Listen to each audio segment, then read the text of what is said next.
Talofa Faithful, how's everybody doing? Welcome to the Niner Faithful Radio Weekend Review Show. It's me, Captain Niner. We got TJ in the back. He will be on here in a few minutes.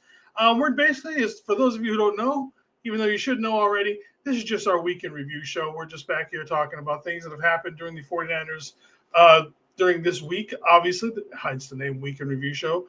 We're going to be talking about some of that. I don't think we're getting. I forgot to talk to TJ about this. If we're going to be talking about going into any of our off-season stuff quite yet, I don't think me and him have sat down and talked about it.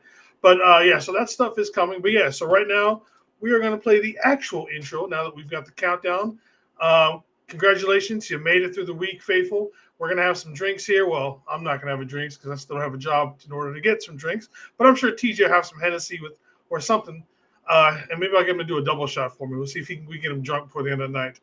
All right, faithful, give us just 1 second. We're going to run this and be right back. Where'd it go? TJ, my stuff's gone, man. Did you move it? They are at the 44-yard line of the Chargers. Taylor out to the left side, and Ricky Waters to the right. And a play fake. Young goes deep middle. He's got Jerry Rice. Touchdown, 49ers! First touchdown of the game. Comes after only a minute and 24 seconds. 44 yards. Touchdown pass to Rice. He sets another record. You are now tuned in to NFL Weekly News Wrap, brought to you by Power Brand Systems.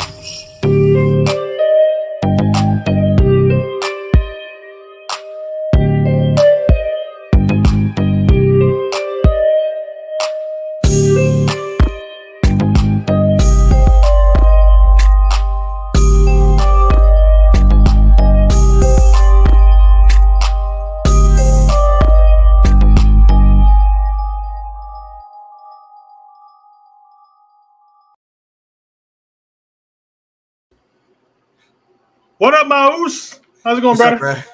Chilling. No, seriously, I think I deleted it on accident because I was moving a bunch of stuff around. So it's not there on my end, so I got to download it again. It's just what? Oh, the actual intro. So I don't know what happened to it. No, it's you got your own folder, Jason. I know, but it's not here. That's what I'm saying. Oh. It wasn't in the folder. I don't know, bro. I don't know. I know specifically I was moving things around, so I might have moved it on accident and deleted it. But anyways, what's up, man? How you doing? What's up? Chilling. You know, another day in paradise, bro. Another day, another dollar. We got day, Kenny in the day. house, showing up with his red and gold as usual. What's up, Kenny? What's up, Kenny? So how's your week, man? Just chilling. You know, I actually worked more, sold some memberships. Nice. Yeah, so it was a little. I might be crazy selling week, memberships too. Yeah. I had an interview today at the that's gonna come next if I don't get a job here shortly. So I had an interview today at the Y. Which I think, hell yeah, dude. If I could work at the Y, I think the Y would be dope to work at, man.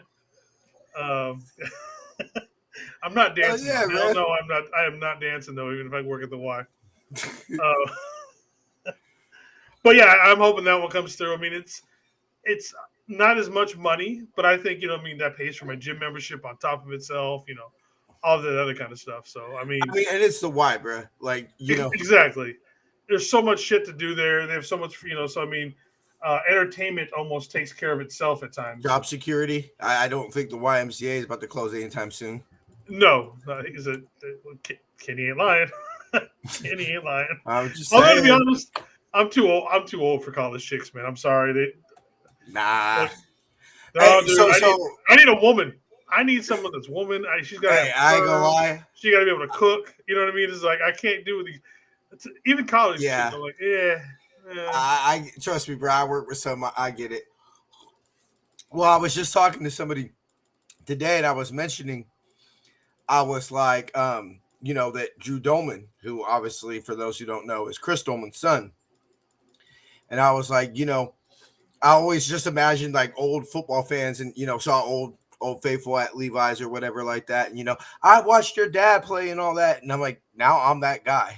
Like, I'm that guy that could go. You are now like, that old. I watched your dad play. Like, you feel me? I was like, I'm that guy now. Welcome to that age, brother. Now it's like the guy when they start putting up guys from like your childhood in the ring. You know what I mean? It's it's just Well, I know that we had a little bit of a discussion last offseason about like, hey, who's going to be the next to go in the Hall of Fame, both pro or Niners or whatever. Obviously, we took care of the big ones. I think this year with Patrick Willis and Frank Gore. Yeah. I think you got to kind of probably dig a little deep to find somebody else. I don't think VD gets it. No, he just. I mean, he did. Yeah. He spent a chunk of his time here, but not all of them. What's up? What Tommy? Up, Ferry? What's up, Tommy? How you doing, brother? So, you know, it's kind of like just going through the list in my head. It's a grandpa. Going through the list in my head and everything like that, I kind of started thinking about it, and I'm like, man, these are all motherfuckers I watched play. Like, I remember the day we drafted Frank Gore. You feel me? Yeah. Yeah. Like I said, I remember my first training camp practice I ever attended was Patrick Willis's rookie year. You know? And so now Frank's kid is in the NFL. Yeah. You feel me? And it's like, dude, I got a poster. I mean, y'all see it right there behind me. I got a poster of your dad, my nigga. Like, you know what I'm saying? Like, that's like weird. Like, man, I worshipped your dad when I was your age. Yeah. Like your dad was that. Your dad was my idol. That's gotta be a weird conversation to say something. Tommy Gunn. Oh, let's not disrespect Tommy with the Tommy Gunn. We can't make him the world's greatest white fake boxer of all time. You guys like the Christian Crank? Oh, why does that name sound familiar, but it's not ringing a bell? Kenny Rams. God, y'all crack me up.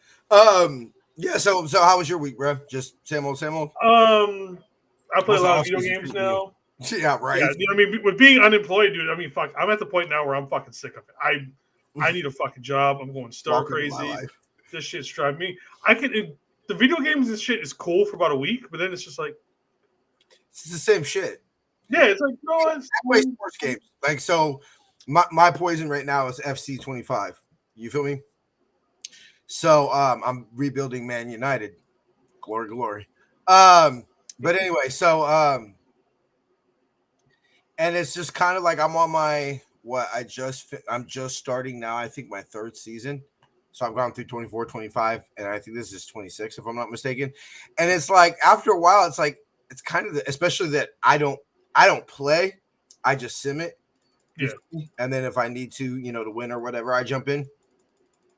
So it's like honestly, bro, it's all the same shit over and over and over and over and over for hundreds of games, So it's cool with like, hey, play video games, and then after a while, you're like kind of looking forward to do. That's why I'm excited to start getting into it. Not on the show, but just me personally, my research, I'm starting to get excited to get into the draft here. Probably next week I'll start. Yeah. I figured we. I didn't tell you. So I have an idea for this draft. What? I think I'm going to do the top 10 Polynesians just because.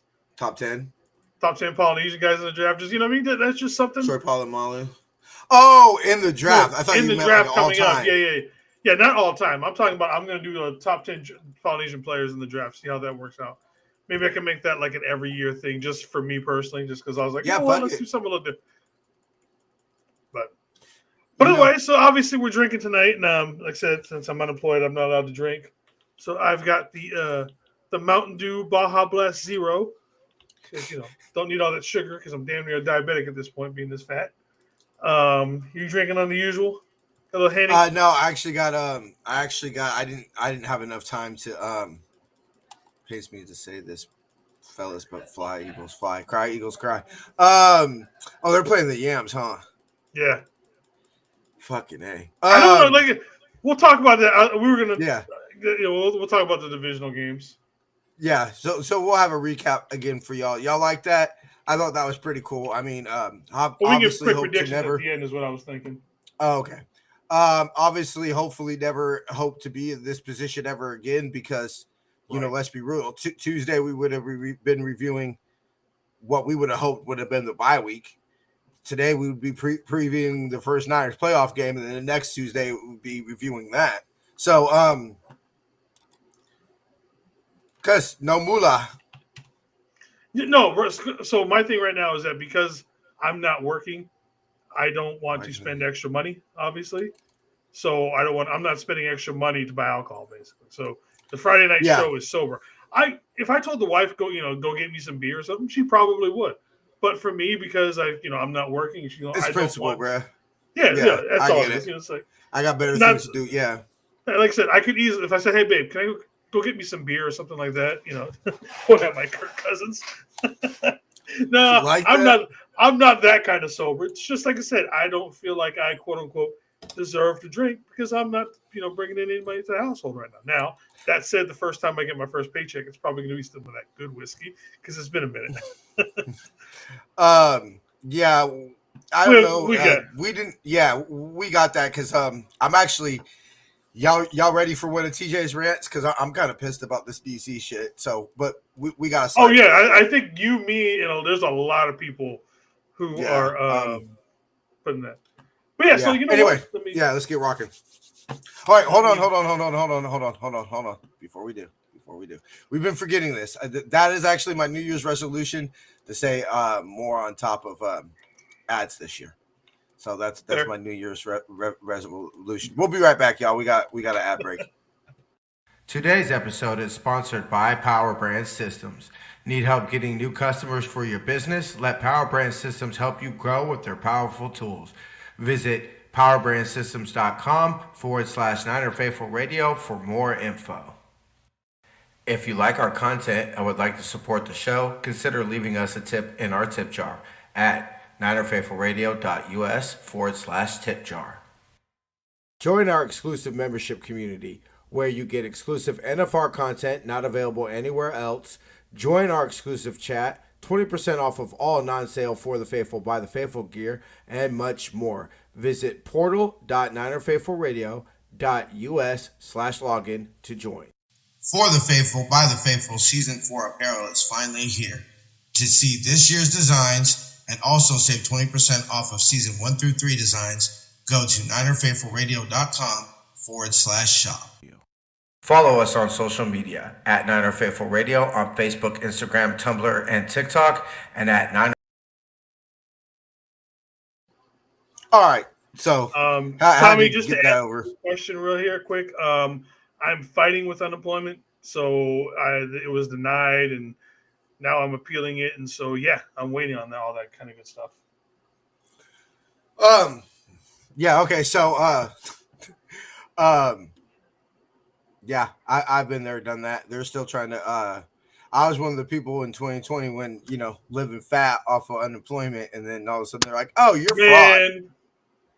I fucking hated that, man. Now that I look back on it, I was working and I'm not gonna lie, I'm a little salty. Motherfuckers not working were making like twice the amount of money I was.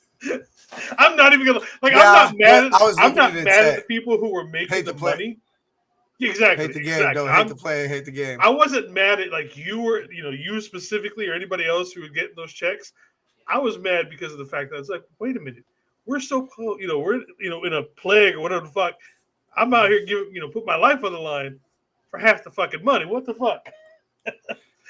Towards the end, I got towards it. It was cool. Yeah, it was awesome and everything. But at the end, I got fucked, but I didn't get fucked. I got fucked because it all of a sudden just got taken away.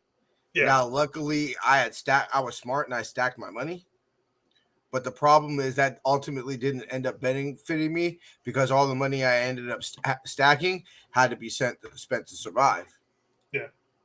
But at least you did that. But yeah. So I had money and I was able to survive and everything like that. But I was out there looking. Ultimately, I ended up needing work and couldn't find it because everything was shut down. And I got fucked in a way. Yeah, it was cool for that little bit. It was awesome, bro. I ain't gonna lie. I was living it up. Hennessy, everything was legit. And then it all came kind of crushing down. We've lived through some weird ass shit in the last 5.5 years or so, man. It's been fucking nuts.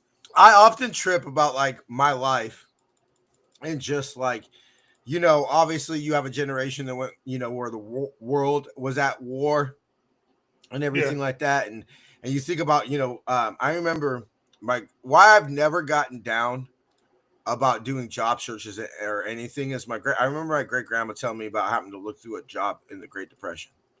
Oh, I can imagine that'd been rough. You know what I'm saying? And how she would have to go to the store every day and be like, hey, you know, do you guys need any workers? You guys need just every day. Because you know, and it just telling me those type of stories and hearing her perseverance, you know, and everything like that. That kind of stuck to your boy. Anyway, so right. Yeah, let's roll. Brick by brick. Brick by brick, baby. All right, so we've had this slogan for God since Shanahan and Lynch 17. got here.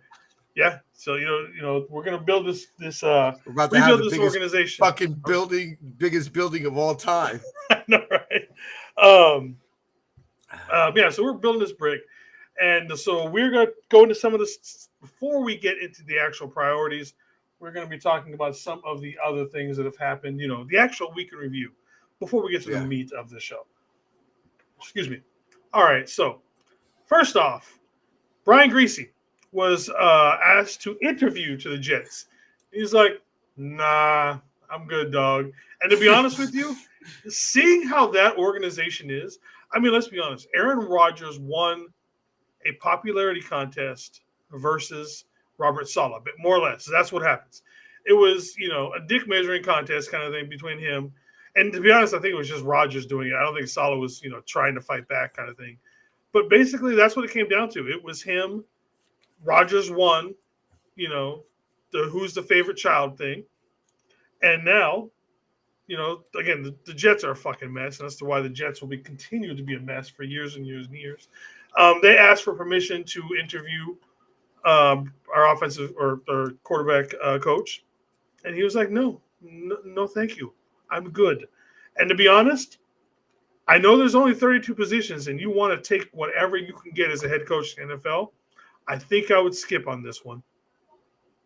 Yeah, I mean, look, Aaron Rodgers, this is what happens when, you know. What's up, Steve-O? I remember. What's up, Steve-O? I remember y'all going crazy in the chat. I'm not even sure what they're talking about over there. I gotta turn the chat off right now, bro. I gotta turn the chat off. So I remember I've had many of former girlfriends talk to me and be like, how could teams just year after year? Because like, look at the Niners, right? We're a very boom or bust organization, right? 22 straight years has either been no playoffs or NFC championship game, right? So they said year after year, you got the Lions, you've got, or I guess before this current, you know, Dan Campbell situation, the Browns, the just these organizations that have been shit pretty much our whole lives. And you ask, how could that happen through different coaching regimes, different players, just everything? And I said, a lot of it's ownership. Now, when I specifically look at the Jets, this is what, like, why was Joe and Steve never able to win a dick measuring contest with Bill Walsh? Because ultimately, I believe Bill Walsh had the confidence in himself that he could replace any player. Yeah. Kind of did. Kind of did replace Joe. And then, skipped on Tom Brady to replace Steve. But nobody wants to talk about that. So I think that's what it is. Let's be real. Aaron Rodgers is the best Jets quarterback since Super. On paper. On paper. Well, on paper, Zach Wilson could have been good too. So, I mean paper means shit.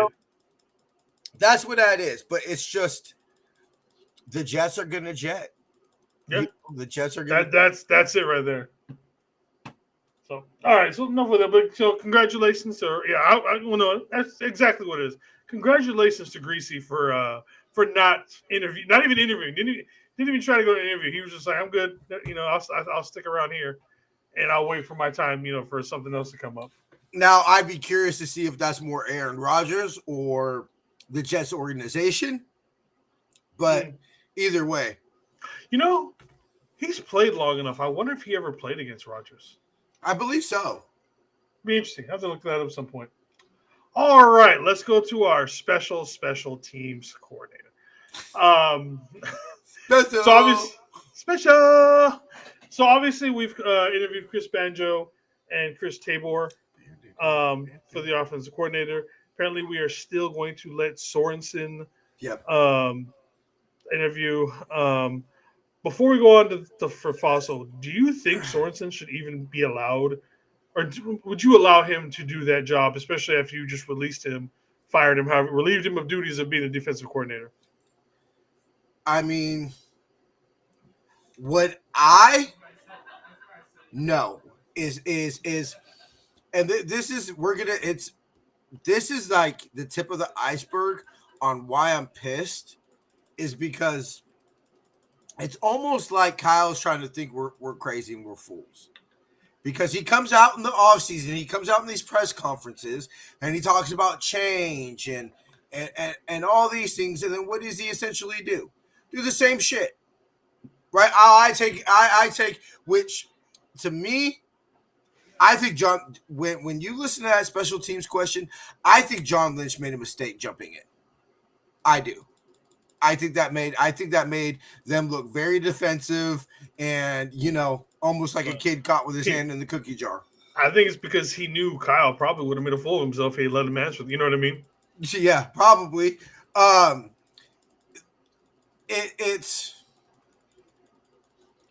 going to hire Sorensen. That's what they're going to do. They're going to hire Sorensen. It's going to be the same old bullshit.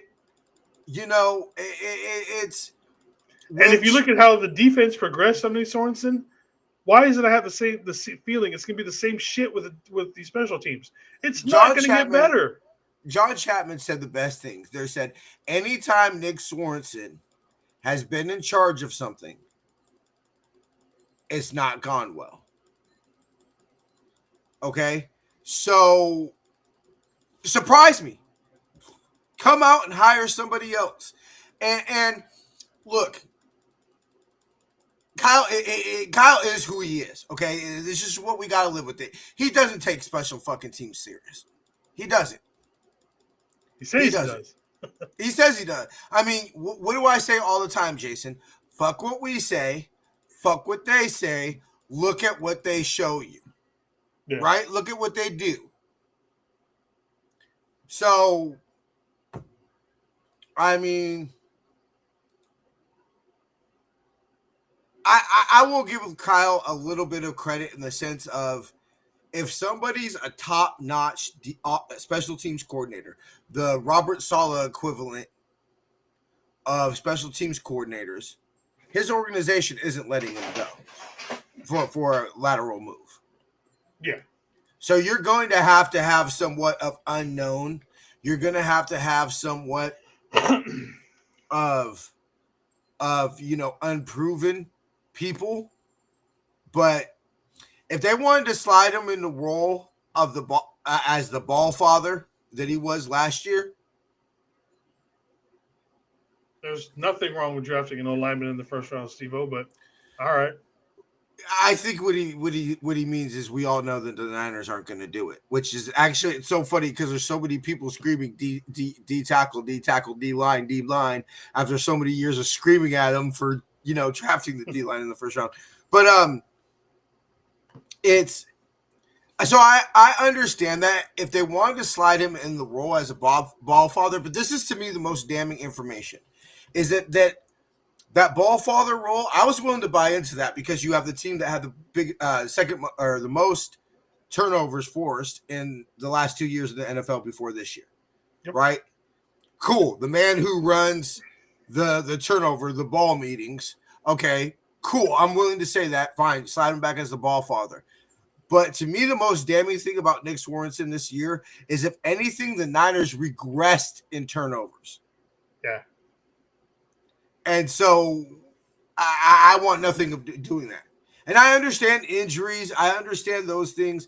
And I thought that there was a chance he could come back just for simply continuity's sake. And, hey, we can't keep on turning over D coordinators every fucking year. But I mean, why not? People want to freaking turn quarterbacks over and over and over every year. So, but I mean, I agree. I don't want Sorensen there. I feel we know how stale it is with him. So why do we want that same old staleness on our special teams? We want our special teams to improve, not stay the same. Because again, if it stays the same, we're still the bottom of the league. We are the bottom of the barrel when it comes to that. And so I'm afraid we are going to end up with Sorensen.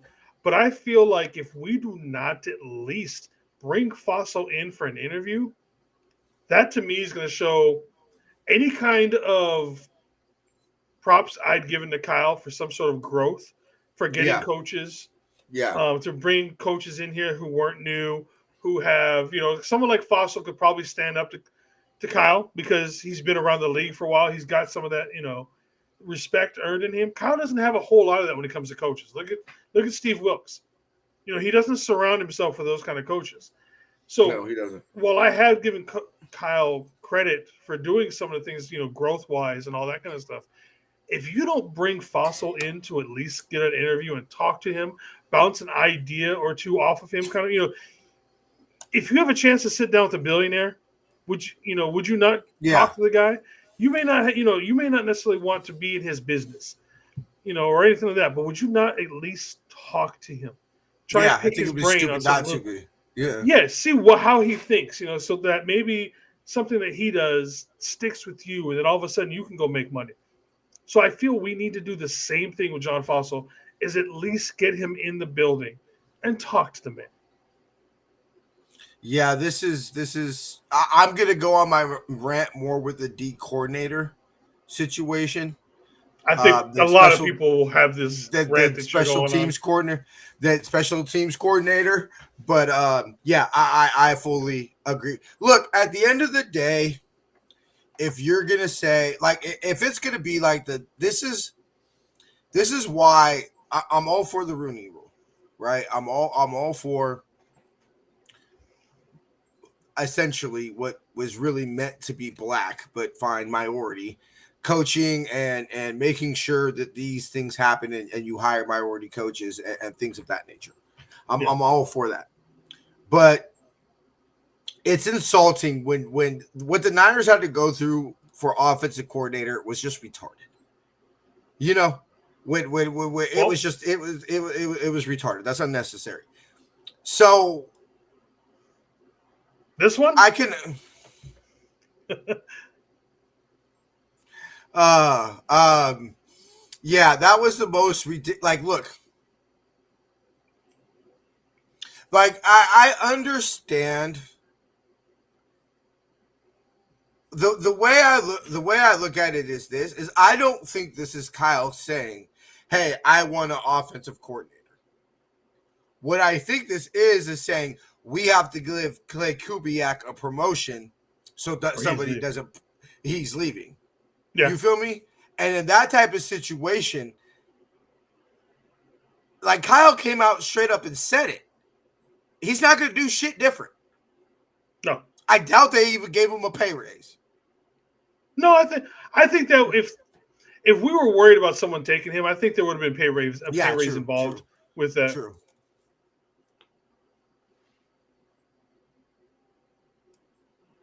Didn't work. Why put your eggs in one basket? That's gonna point's gonna come up later. So my whole rant with Kyle and everything is gonna be off the basis of I bought into that. Hey, I was willing to take a step back, or I'll wait till we get to the D coordinator, bro. I'll wait till we get to the D coordinators. Okay, so I mean, we all know what happened here. He said Clay was going to be the offensive coordinator. A position that doesn't really call plays, let's be honest. No. But like you said, it's probably just a promotion to keep him in the building and give him a pay raise. NFL said because we didn't have an offensive coordinator, I don't know if Kyle necessarily knew this rule. Because when you think about it, this is like a lot of people are dogging him for it, but I mean, it's kind of a niche one. Like if you were filling that role, say we were losing an actual offensive coordinator, that makes sense where the Rooney Rule comes into play because you're filling a spot. This was just something we quote unquote created, even though it's kind of always been there. Yeah, but we just didn't use it. Yeah, we were just filling the man's job title. You were Yeah, just so changing a job title. I don't think it's him trying to get around the Mooney rule No. or anything. I see so many people trying to say now something else. I'm not going to say they're not necessarily calling him racist, but Dude, they're saying he's stupid about it. I'm like, but how many people knew that if you don't have an offensive coordinator for 3 or 4 years, and you just decide to give somebody a bump in pay and a title, who knew you had to go out and interview other people? Jason, and honestly, go ahead. I'm going to end this argument simply by this. The man didn't know the fucking overtime rules in the Super Bowl. You mean to tell me Kyle knows about the promotion rules of the NFL, which I could see. To me, I think what the rule needs to be is this key difference in rules. We are promoting Clay Kubiak to offensive coordinator versus we are hiring Clay Kubiak to be offensive coordinator. You see the difference right there, bro? Yep. You see the difference, and that's why how it needs to go. That's why I think there needs to be there needs to be that clear difference, and the rule needs to be rewritten. To say that there's any type of racism, look, I'm not going to speak to Kyle. I'm not going to speak. You know what group of people is pushing that bullshit. Yeah, but I'm not going to speak to Kyle personally because I don't know him personally. The only people that I know that have met him have said he's kind of a dick. He's an arrogant asshole. Yeah, he's an arrogant asshole. He's very full of himself. He's very self-arrogant. Full of himself. I believe that. Okay. Yeah. You're talking about the organization from Bill Walsh, who set up the first minority coaching programs in the NFL. That brought in financial people, did all these things for minority coaching and minority players. To now the team that literally has the most comp picks for having executives and coaches that are minority descent. Now, do I think Mike McDaniels being like a 16th and 8th black is stretching it a little too far? Yes, but fuck it. Give me that 3rd round pick. I know. I don't give a shit. Like, that was a little bit of a sham, but yeah, fuck it was. I'll take it. I'll take that 3rd round pick. Fuck it. I ain't tripping. So I'm sorry. And to y'all know this, I'm very pro-black. I am a black man. Don't deny it. Mama Debbie, black woman. Me and Mama Debbie have had many conversations about situations. And I'll never forget when I thought I was going to leave to Texas and everything. And, she was telling me about some things and warning me about some things. And we were having those discussions. We were at Great Mall. And on a certain day or whatever like that, you can see parts of Levi Stadium from Great Mall. And we're standing there and everything like that. And I remember looking at Mama Debbie and I said, you know what, Mama Debbie? Right now, there's a Black Lives Matter flag flying at Levi Stadium. And I know for a fact there's not one at every NFL stadium. So I said, mandated. I thought that when that whole thing was happening, I thought it was mandated. It wasn't. I could be wrong. No, it wasn't. It wasn't. So the idea that there was a Black Lives Matter flag, now the concept, maybe not the organization. Yeah, there are some things as far as the organization I have a problem with, but the concept of like, hey, Black Lives Matter,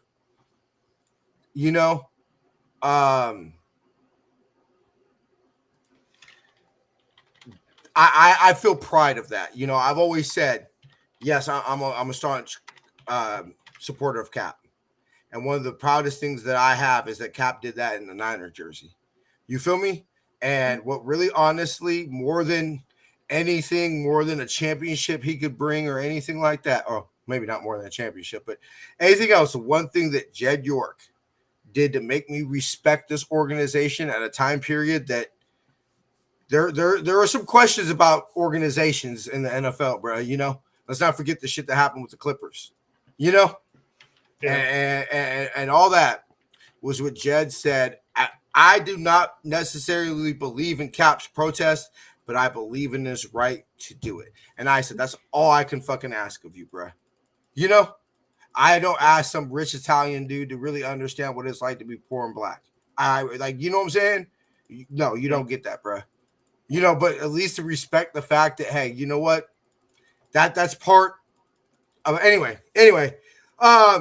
So that's ridiculous. That's I ignore that. But yeah, I will say this for Noah Pauly. While I think it's a good thing for him because it seems like he has aspirations of coaching in the NFL and stuff like that. And to be able to interview for a position like that for someone of his age and all that kind of stuff, I think that's a great learning experience for him. Also, why couldn't he also be like a wide receivers coach, a running back coach, or something like that in the future for the organization where we've already interviewed him so we know exactly where he just going to stands. say that. So I like the idea that we're going young in certain spots like that. Kubiak goes to offensive coordinator. In a year or two, he's going to be coaching somewhere. So who's next in the pipeline. So I like the idea of getting someone that young in the building. That's one of the things that have fired me up most about the Lynchahan era is that they're always having to keep eyes to the future. I don't think they're completely blind to the future of this organization. Yeah. So if John and Kyle get fired tomorrow, I don't think we would have been in a worse off situation because of how they've kept an eye in the future and everything. Okay. All right. So with this one, where in the NFL is Robert Saleh going to coach? So this is where we're going to do just Saleh. So obviously, do you think like the Cowboys are using Saleh to fulfill the Rooney Rule? Do you honestly think that, or do you think that there's actual interest in him in some of these places? I mean, okay, a competent run organization. Okay, I think that you would interview Robert Saleh. He's obviously one of the top defensive coaches, defensive coordinator candidates, all that. I don't know with the Cry Girls. I personally don't know. So I will come out and I will say this.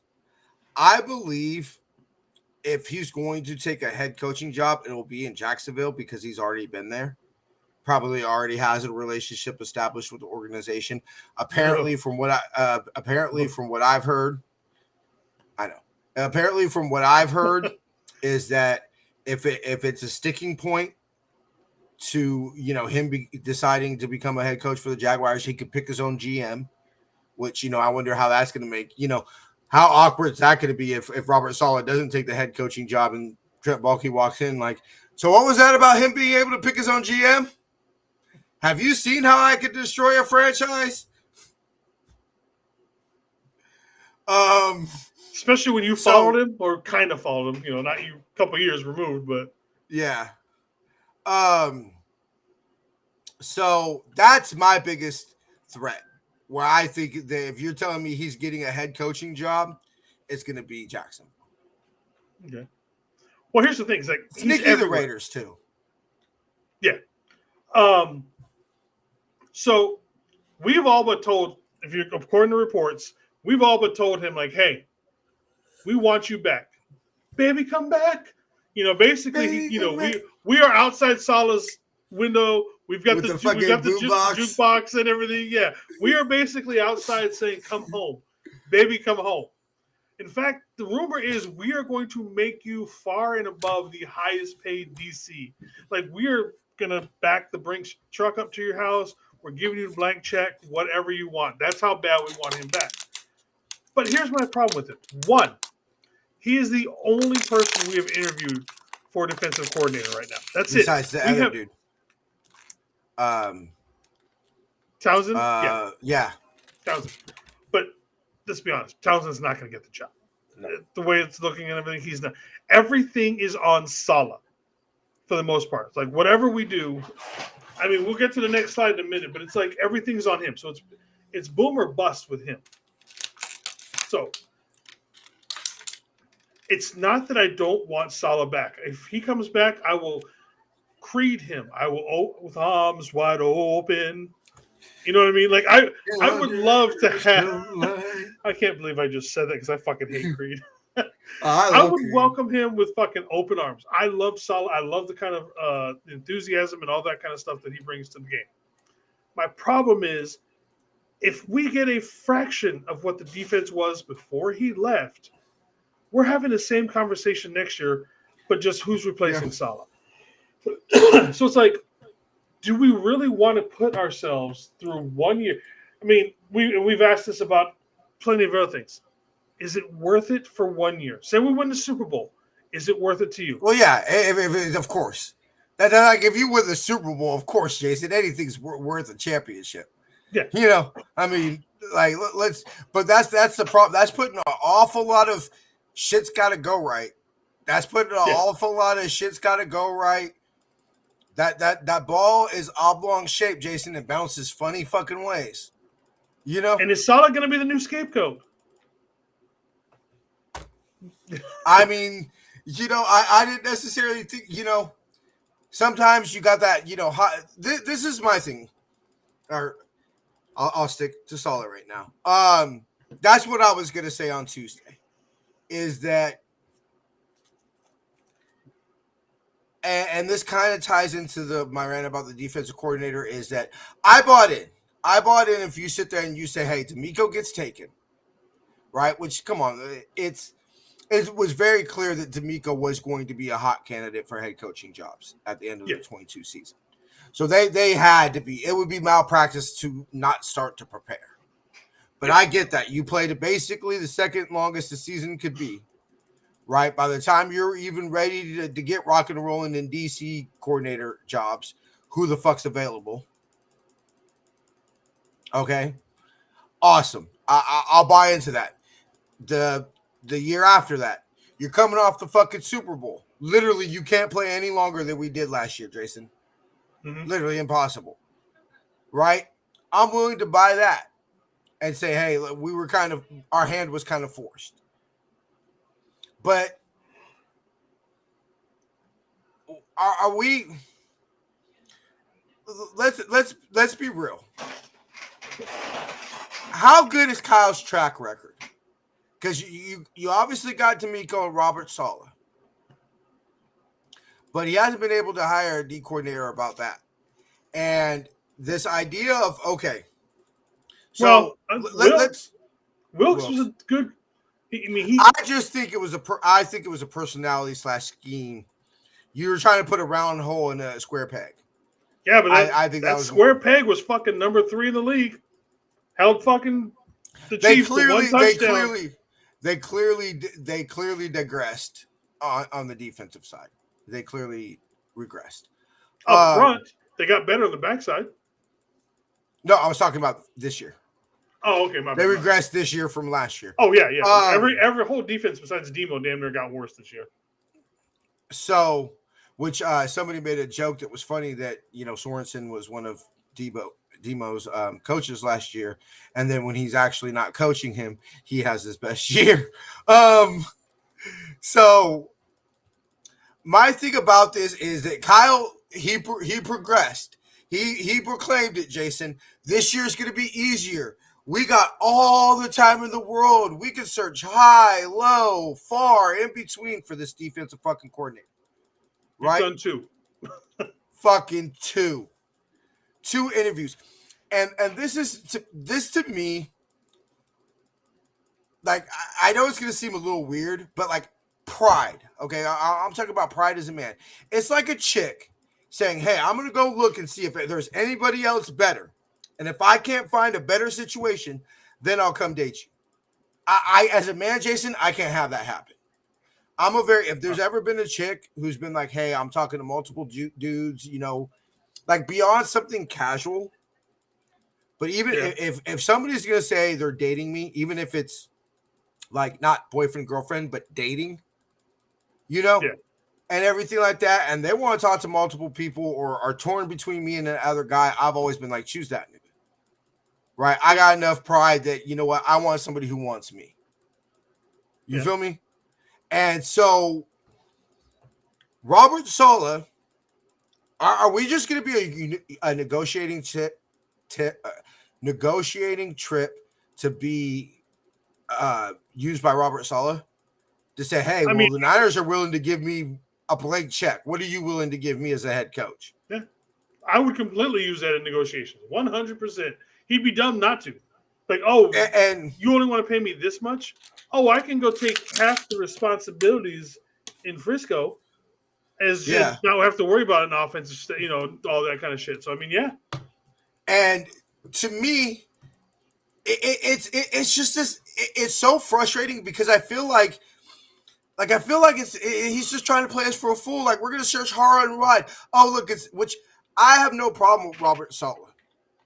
Okay, but that puts a lot of. I don't ever like putting pressure on 1 year to win a Super Bowl because a lot of shit can. Like, Jason, we've seen some of the best teams this league has ever seen for this organization not win championships. Right? Is Whitner even coaching? Is he a coach? Robert Saleh? No, he's an analyst. Well, yeah, no, but I was like, wait, I didn't think he was coaching anymore. That's somebody falling in love with the name. That's somebody falling in love with the player. Just because you're a great player doesn't necessarily always mean you could be a great coach. That's why, like, how many NFL coaches do you really know that you remember their NFL career? Barely. Why? Because most of them were shitty players. Yep. Does anybody remember John Madden's fucking, NFL playing career? I doubt half the audience even knew John Madden played in the league.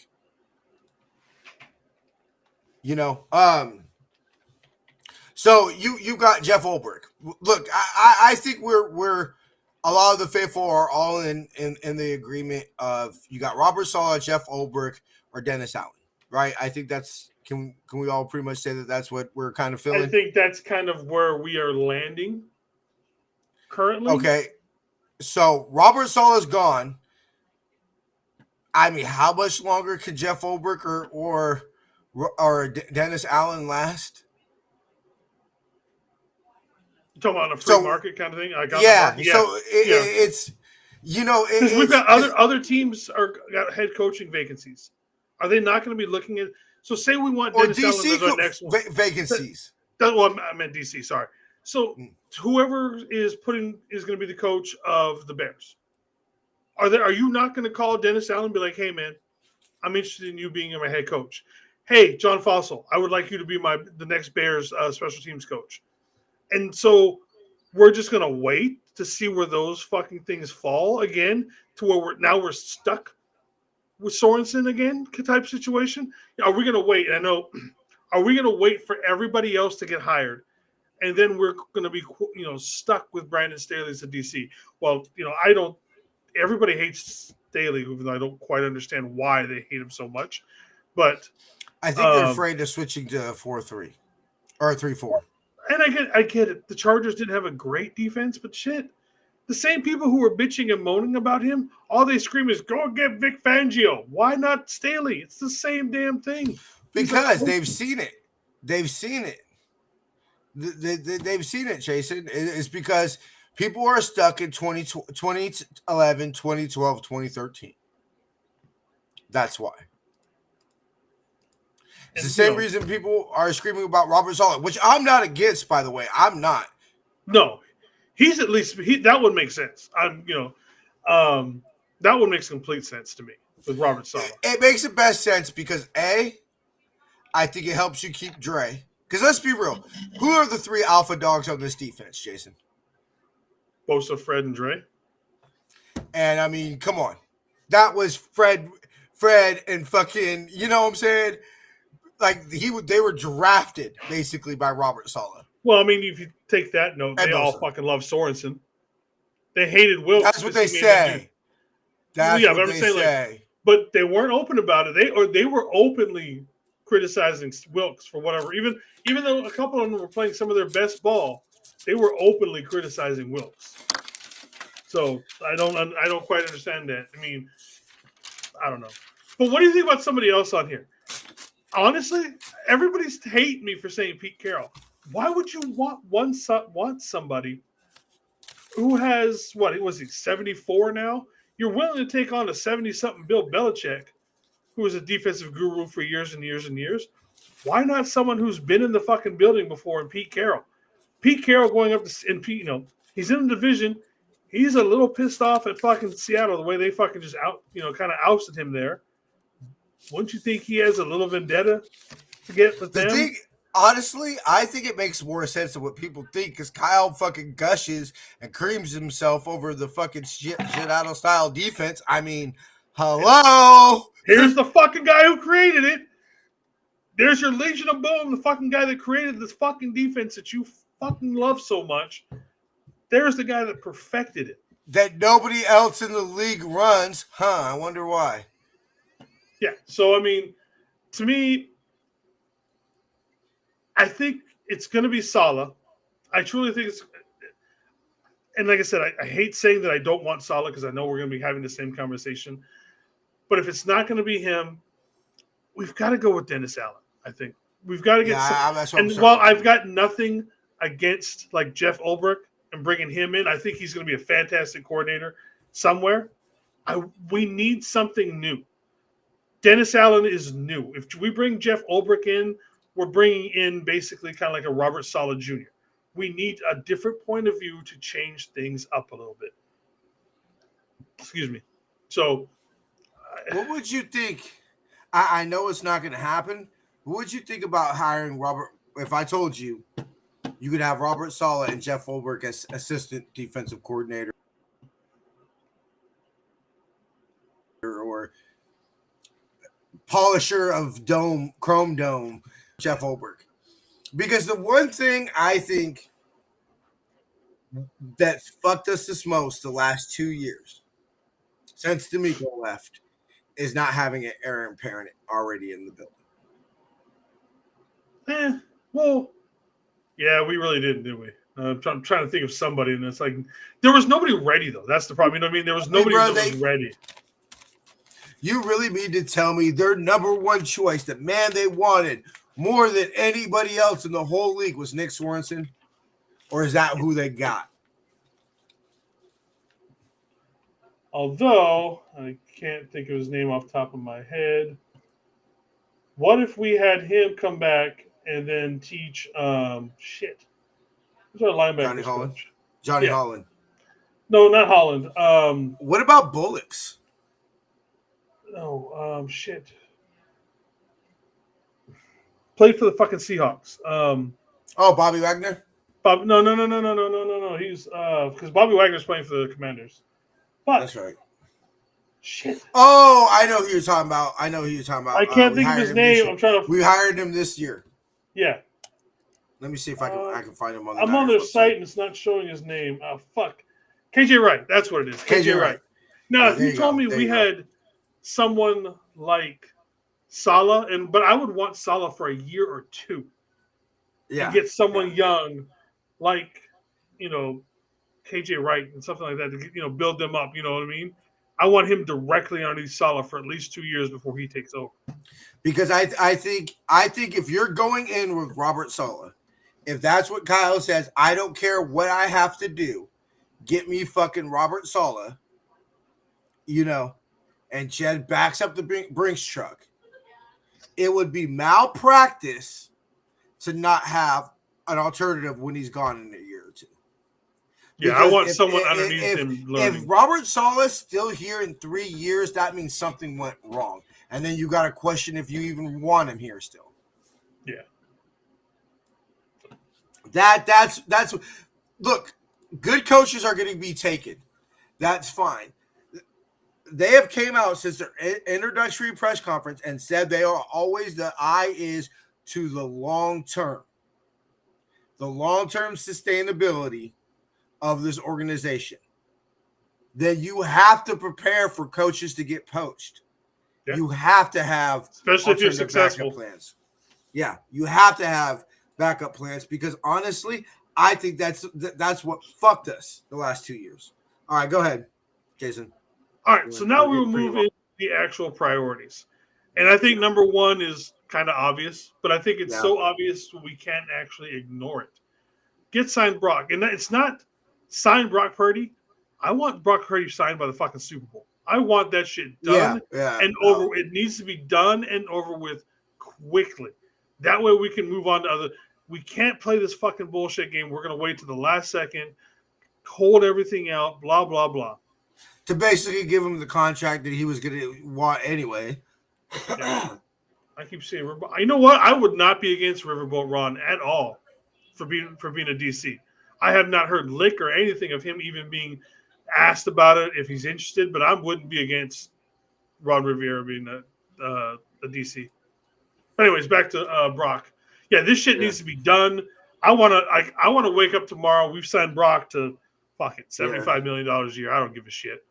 You know what I mean? Like, I don't care what we do. Just get it fucking done so that we can start building out the rest of the roster. I agree. I think you said the key word right there too. Is that everything is when they were asking him about Dre and all these, offseason roster questions, and he said, dude, there's about 12 variables. I think it's 13, aka number 13. Mm-hmm. Everything variables falls and everything. In after him. Everything falls into place after Brock. And that is priority number one, Jason. I fully 100% agree with that. Yeah, and like I said, I know it's kind of obvious and stupid to put it there, but it's so obvious. It has to be the number one. What do we say? This show's called Brick by Brick.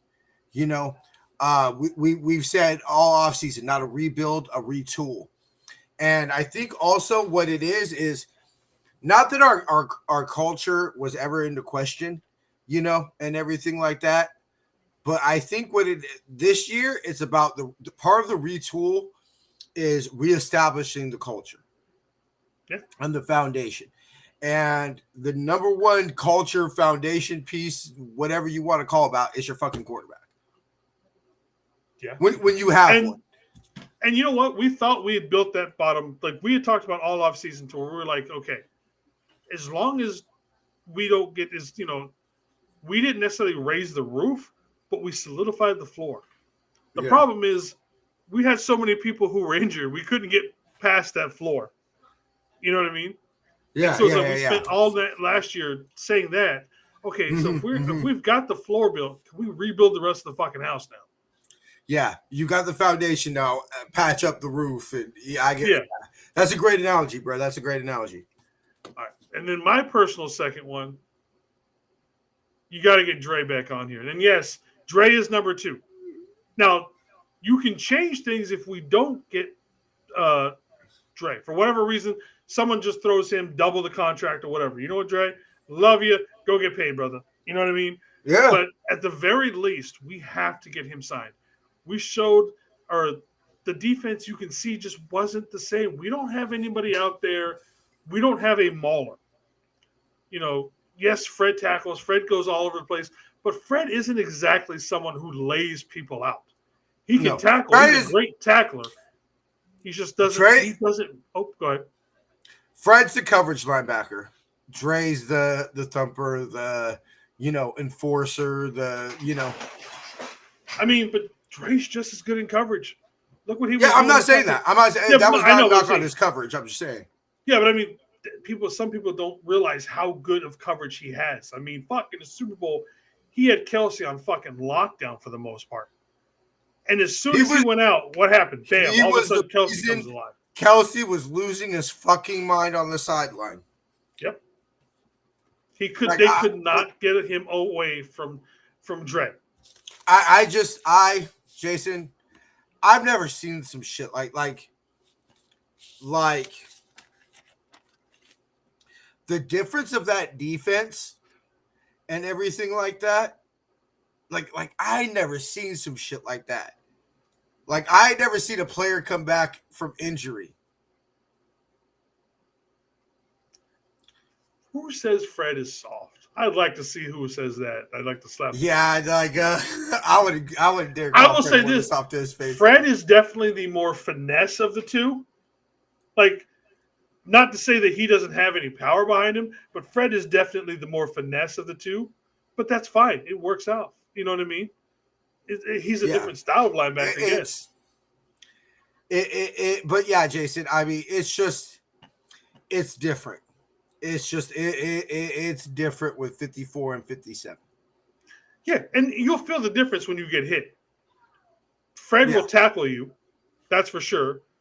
Dre hits you, and there's a difference. Both work, but like I said, we don't have somebody on defense to set that tone. Yeah, Fred can make all the big plays he wants, and I'm never gonna say Fred is not good at making those big plays. The problem is he doesn't make those big plays where you get up and you're like, ow, fuck, I'm not going across the middle again with Fred And there. what you would say what one of the biggest defensive plays in franchise history is the clinch by an inch. Yeah. Right? You got to say that. One of the biggest defensive plays. Only one I could think of is obviously the goal line stand in Super Bowl 16. Mm. The goal line stand, and then Lawrence Eric Wright's shoestring tackle on what's his face from the Cry Girls in the catch game. The pick followed six by the Lawrence Eric Davis. By Bowman. Bowman's pick six. The pick at the stick. Yep. So I mean, so I mean, like I said, but see, I'll give it to the clinch by an inch, bruh. Because that was cool and we love the story because it was the last game at Candlestick and all that and everything. But Niners were gonna get in the playoffs. Everybody, that wasn't the last game. It was Dre Greenlaw makes that tackle or we're on a flight to Philadelphia. And you think, okay, so now this. So we're talking about the different styles of them playing linebacker. Fred sticks him and he goes backwards and he stops. That's the kind of hit Fred makes. Yeah. Or excuse me, the Dre makes. Fred hits him, he might get an inch. You know what I mean? He's going down. I've seen Fred carried. Fred carried. I ain't never seen Dre Greenlaw carried. And then, like I said, that's not a because with Fred you're going to get tackled. Does Fred stick him like that to where you go flat instantly, and all of a sudden you're just laying there? You know what I mean? It's just a different style of linebacker. It's different. Mr. I agree with you. Wrong button. Mr. McNiner, what up? What up, McNiner? What's up, brother? Thank you for joining. So yeah, like I said, I think that is my second priority. Same old sorry ass man. So long. And then the last one, I want to say it was Kenny that brought it up earlier. I know me and you have talked about it too.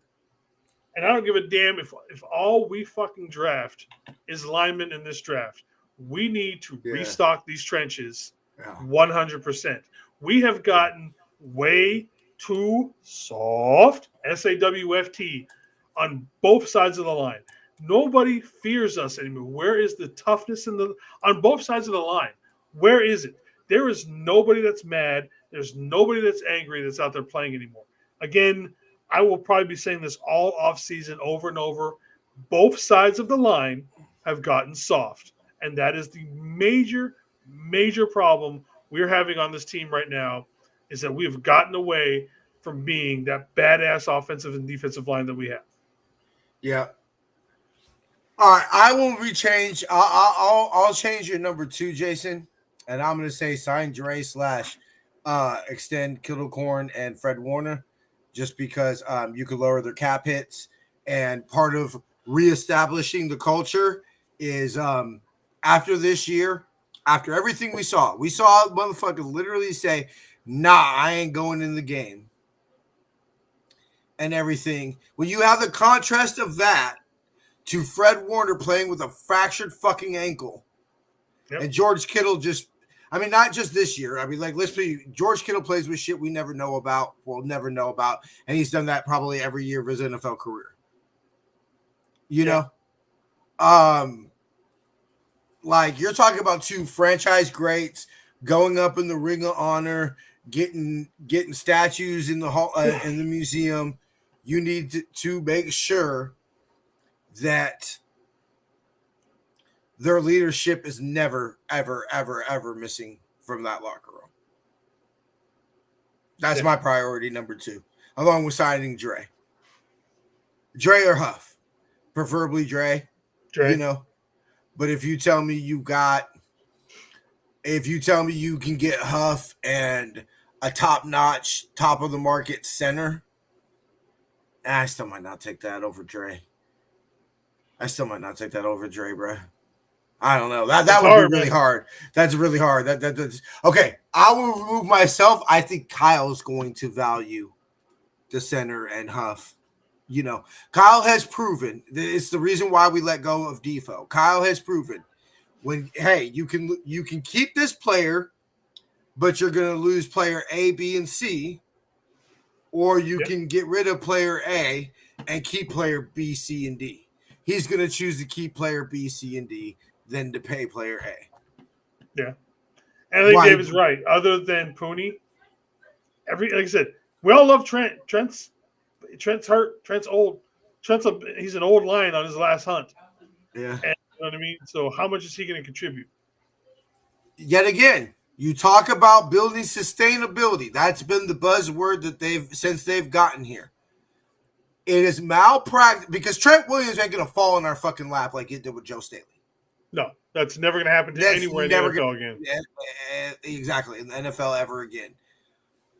And what I'm worried that as much as I love him, my rookie to watch, rookie of the year, all that, we're going to be hurt by Dominic Pooney because they're going to think that you can go in the third, the fourth, the fifth round, undrafted free agency off the heap, and you could just roll out starting offensive linemen in the NFL. Yeah.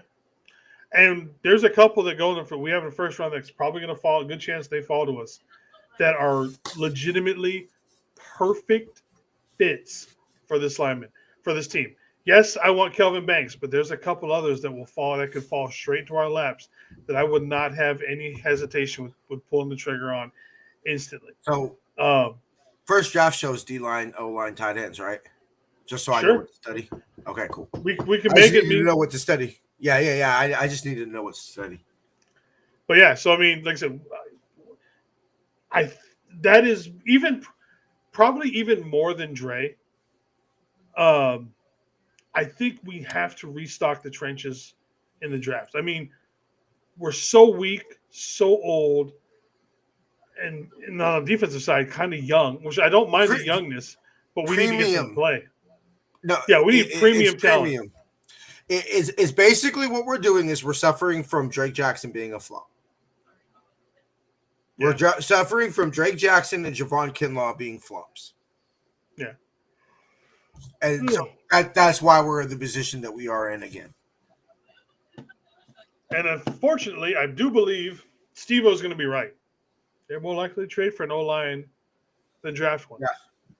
But the only thing I can say to that is hopefully they've learned their lesson after finding Pooney. They're like, wait a minute. Maybe we should actually get some of these young guys in there. Now, there is the one center from Atlanta that a lot of people are I guess he's only 26. So if you told me we get a 26-year-old top-tier center in the NFL, I'm not against that. Pedigree. Yeah, so I mean, I'm not against that one. Like I said, if that happens to fall in the lap, all right. So we go, that at least builds up the center position for, 26 years old, he could be our starting center for 10 years. Okay, so let me ask you this, Jason. Let me ask you this. Because we could sit here and we could scream that they need to draft the trenches. They're not going to start a rookie center.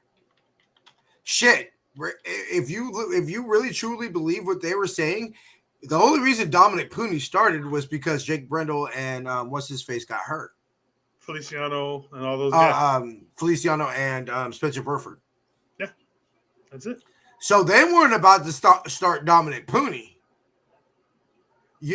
So So my question is, you spend a second, third, fourth round.